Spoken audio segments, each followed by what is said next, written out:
마켓플러스입니다. 첫 번째 이슈, 질서 있는 침체 중입니다. 중국의 경기 부진이 세계 경제 전망을 어둡게 하고 있습니다. 문제는 리오프닝 효과는 이미 끝났고 미중 갈등도 여전하다는 겁니다.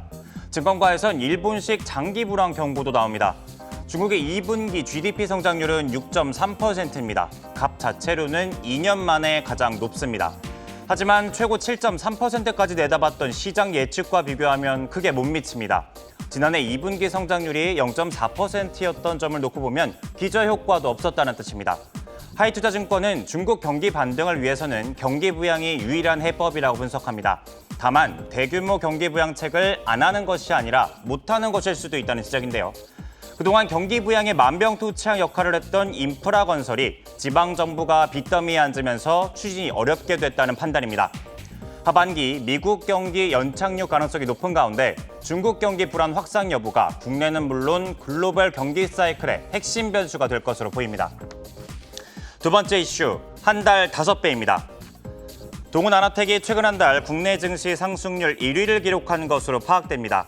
398.81%, 무려 4배가 오른 건데요.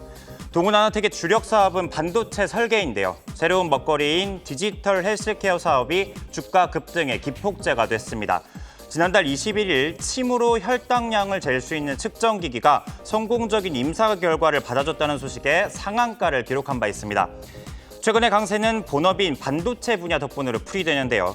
D램 현물 가격은 지난 7일부터 반등을 시작해 한 주간 2% 오른 것으로 확인됩니다. SK증권은 이번 분기부터 D램 공급 부족이 시작될 것이라면서 반도체 업체들의 실적 회복이 빨라질 것으로 내다보고 있습니다. 이 같은 소식에 동훈아나텍은 오늘 16% 상승하며 거래를 마쳤습니다. 세 번째, 누구를 위하여 변동폭은 올렸나입니다. 지난 금요일 상장한 필에너지가 수급 이슈에 휘말리며 이거래일 만에 급락했습니다. 코스닥 상단 첫날 장이 끝난 뒤 필에너지는 120만 주 상당의 전환 청구권 행사를 공시했는데요. 유통 주식의 절반을 달량한 물량입니다. 말 그대로 상장하자마자 불거진 전환사채 주식의 주가는 녹아내렸습니다. 22% 넘게 빠진 거죠.